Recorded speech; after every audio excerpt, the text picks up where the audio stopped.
नाज़रीन, आज हज़रत मौलाना खलील उर-रहमान सज्जाद नौमानी दामत बरकातुहुमुल आलिया का एक इंटरव्यू देखने को मिला,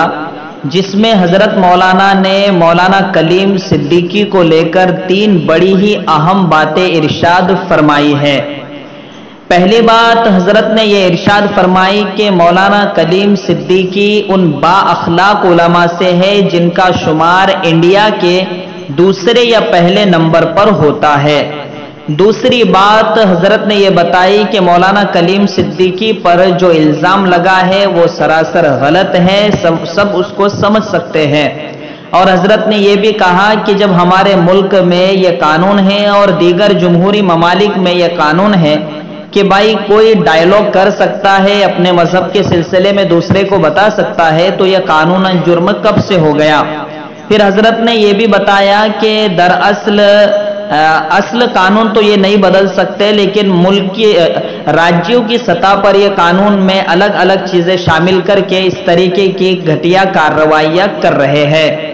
तीसरी बात, हजरत मौलाना से बड़ी अहम पूछी गई है कि मौलाना कलीम सिद्दीकी के मामले को लेकर बड़े उलमा मैदान में क्यों नहीं आए, मैदान में निकल कर क्यों नहीं आए। नौजवान नस्ल बार बार ये सवाल कर रही है। हजरत मौलाना सज्जाद नौमानी दामत बरकातुहुमुल आलिया ने इस सवाल के जवाब में कहा कि मैं अपने नौजवान के इस जज्बे की कद्र करता हूं और उनके जज्बे को सलाम करता हूं, और मैं खुश हूं इस बात पर कि हमारे नौजवानों में अब तक जज्बा मौजूद है। मौलाना सज्जाद नौमानी दामत बरकातुहुमुल आलिया ने फरमाया कि देखें, मौलाना कलीम सिद्दीकी के सिलसिले में जो उलमा काम कर रहे हैं मुझे मालूम है और बहुत अच्छे तरीके से काम कर रहे हैं, और अल्हम्दुलिल्लाह पूरे तरीके से उनको बाइज्जत बरी करवाने की कोशिशें कर रहे हैं।